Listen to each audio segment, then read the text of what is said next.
Hey guys, welcome back to SB Racing Garage. Today we have a big project. We are going to get that 440 and Turbo 400 transmission installed in the car. It is just going to be mock-up for today. It's going to have to come out again. We're going to be re-dyno testing it. This time I'll be recording it so you guys can see. First things first, we have to get rid of the front bumper. My engine hoist, the arm just isn't quite long enough. So when we go to put it in, it's about 2 inches too short. Story of my life anyway. So without further ado, we'll get this front bumper off and we'll kind of go over what we're working with. If you saw my last video, it's a 500 cubic inch 440 based, which is the RB block motor. It's a stock block. Other than that, there's nothing else factory about it. It's billet aluminum main caps, 4150 stroke, Eagle crank, Molnar rods, custom Ross pistons, Trickflow 270 heads, their new R series intake. Made 781 horsepower at 6,500 RPM and 723 foot-pounds of torque. So next thing will be trying to get that thing to over 800, but that might be a battle. So like I said, first things first, we'll get the front bumper off here, and then we'll start showing what we'll need to do about putting the motor in and what our plan is for the transmission mount, since we're going with a Turbo 400. So in my last video, somebody had commented about, oh, Dan built it, make sure you go over everything. Of course, with any build, regardless of whether it's Dan or whoever you get the car from, you do want to always go over everything. You don't know what somebody else did. But Dan, you gotta reattach the front bumper mounts. You gotta at least put a bolt in there so it holds tight. Like I said, it's always best to go over everything. Things get forgotten. I forget stuff. It's quarter the reason why I'm doing some of these videos is it just keeps me in check. And when you're doing a build like this, where you're going to be going fast and be running in that low 9-second mark, things start to get could be a little dangerous at those kind of speeds and times. So you do always want to go over everything, but make sure you put in your bumper bolts if you're re-putting or reinstalling your bumper. All right, so we got the engine and tranny here all loaded up on the hoist. We're gonna push the car back a little just to give myself a little more room, and we'll try to get this big behemoth going in. It should be pretty straightforward. I mean, it's the same motor that came out of here, essentially, same block, same engine mounts. We'll have to deal with the engine plate after.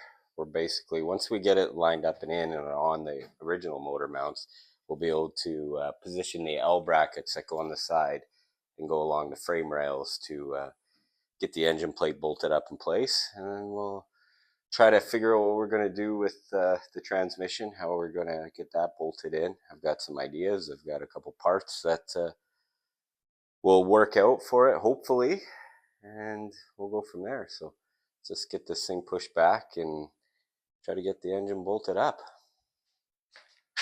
All right, we got this big thing kind of lined up, ready to go in, and you guys can watch me struggle and fight this thing. And we might even bring the significant other and get our clob hoppers on there so we can push down the tail shaft a little bit and try to get her into the tunnel.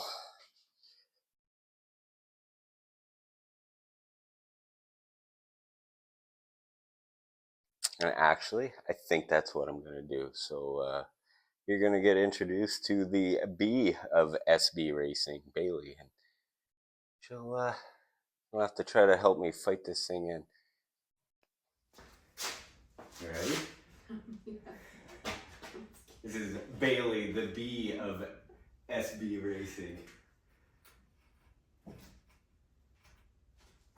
Okay, we're going to drop it down a little bit.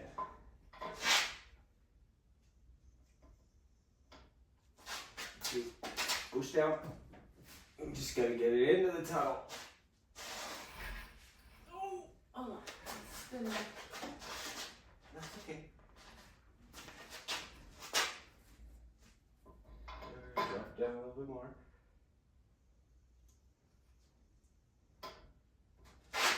Is it almost in there? I have no idea. Oh, my leg. You just move your legs and you just push back on me a little bit. I know, I'm trying to keep it down enough.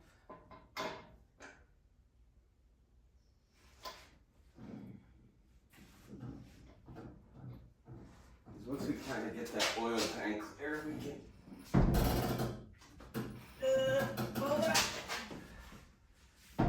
Hold on, I'm gonna go down a bit more.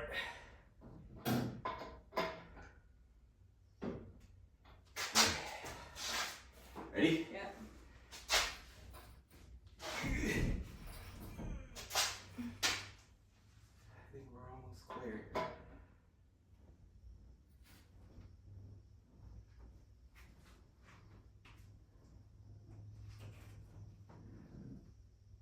Look at that. Can I move my feet out of here? What's that? Should I keep my feet in here still? No, you can move. Oh, I should. Just gonna steer it a little bit. Get it straight. I'm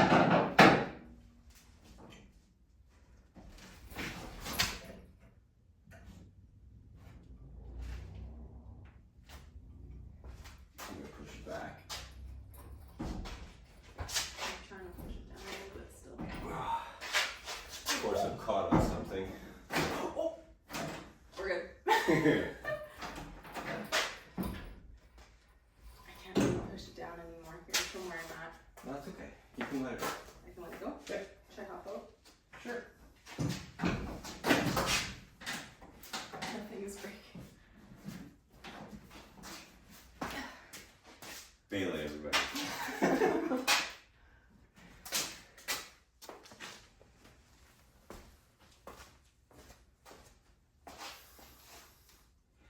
And with that, the engine's still out of the car.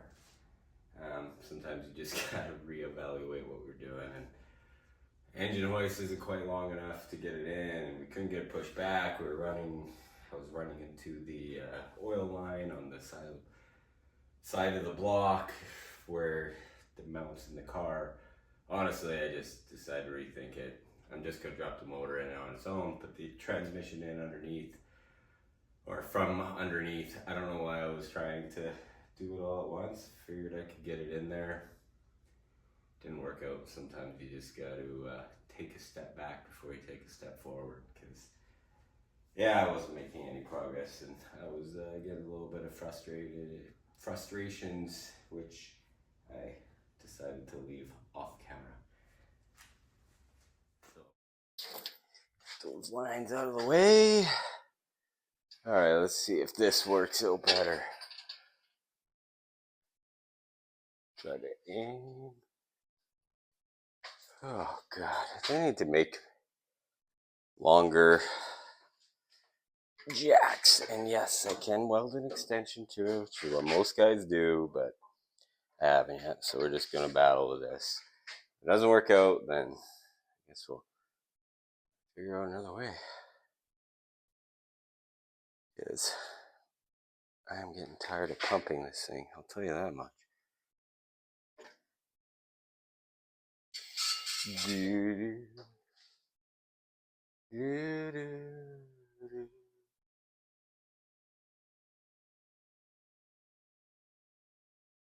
We're close. It might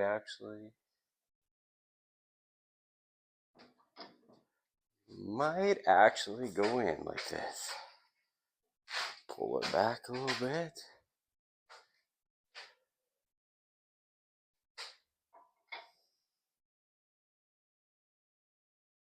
Close to lined up. It might even just go right home.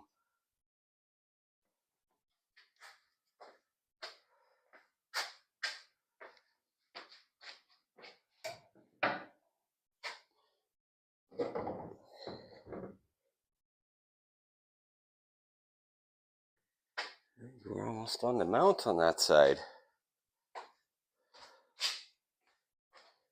What do we got on this side? Of course.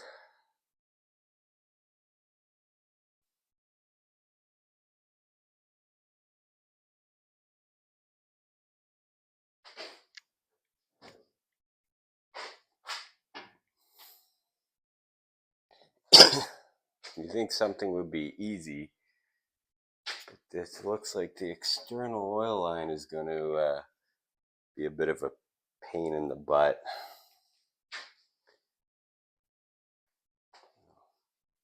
We'll take you in here and show you.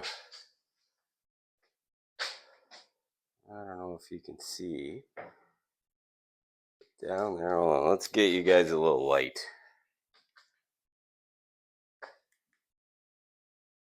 As you can see, we got an issue with the steering box hitting the external oil line, so we can probably take that off for now. We might have to do up a new line. The only issue is going to be, of course, once you get that, is how's it going to fit with the headers. It looks like we're kind of close to on the engine mounts.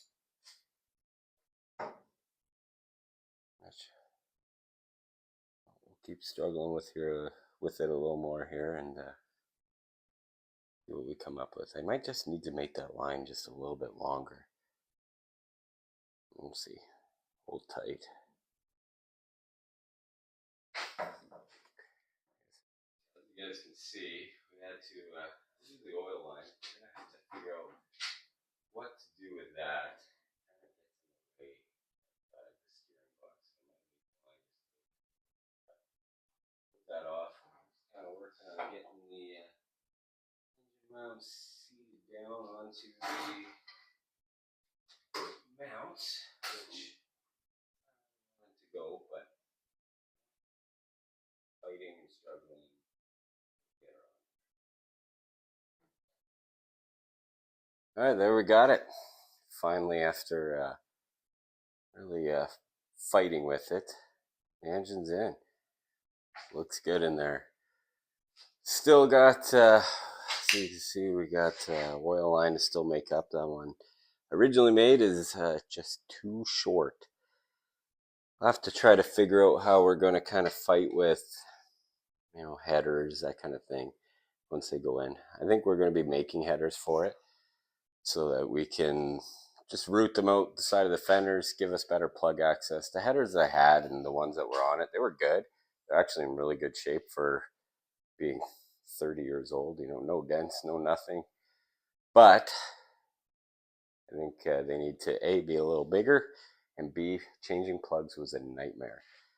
And the big thing with drag and drive is you got to fight with maintenance on the car. And you want to make it as easy to maintain as possible. Things are going to happen. You're going to have to fix things. You're going to have to, things are going to break. And you want to try to make it as easy as possible. All right, so next step, we'll fight the transmission. We'll crawl underneath and get the transmission jacked in there and see what we need to do to fit this big old Turbo 400 in there. It's a little shorter. The mounts are actually 3 inches longer or farther back than sorry, I'm not even showing the transmission. Further back than a 727, but then the tail shaft is shorter. So we'll need a shorter drive shaft, but we'll need to extend the cross member in the transmission mount. And I'll show you what we kind of come up with that once we get this under the car, get a jack under it, and try to get it bolted up to the engine. All right, guys, so I think that's where we're going to leave it for today. We got the motor in. Still got to fight with the transmission. I need some taller jack stand so I can actually wrestle the transmission underneath. I can't fit it, between the floor and the frame rails on my transmission jack, so I don't have a lift. I'm working like the rest of you in a little 2-car garage, so we do what we can. But the motor's in, fits great. I know I need to, like I said, make that oil line. We still got cooling system to go. We got all the, I have a Panavac Panavac system. It'll go to a catch can, like these breather tubes are just temporary. Long ways to go, but you know what? We're gonna keep plugging away at it, and you guys liking and subscribing. I think we did pretty good for on the first video, and check out the second one if you haven't yet. I go over all the details of this motor, the transmission, what's going in it, why I chose it, those kind of things, and we'll keep plugging away at this build. Again, remember, 10% goes to charity once we get to that point. But for now, we just keep plugging away, and this one might be a little shorter, but it's something where you can just see, the progress I'm making and throwing that engine in and kind of the struggles, went back and forth of whether you, let me know what you guys do. Do you put it in, engine and tranny together? Do you put one in and bolt the tranny in from underneath? Should I weld on an extension onto my hoist so that, I think I called it a jack earlier, but I meant hoist. I'm still a little awkward, I guess, talking on camera, but we'll learn. So we'll see you guys next time where we wrestle this transmission into place, and I'll kind of go over what we're going to do to make it fit. But just to give you a little preview, it's going to involve a trans cross member that I purchased from Holley. It's meant for a Gen 3 conversion, but we are going to use this GM sliding mount, which I got from Summit. I think if I measured everything right, we'll be able to kind of finagle this together and get the transmission bolted up, and might not have to fabricate anything, but we'll see on the next episode. But keep watching, like, subscribe, let me know what you think, tell me what you want to see. We're building a hopefully low 9-second drag and drive car, and you're kind of seeing this isn't a big shop. This isn't Motion Raceworks or anything like that, or CJ Race Cars. This is a 2-car garage. We're trying to get it done just like the rest of you are. So yeah, let me know what you think, what you like, and what we can do to keep this car going. Thanks for watching.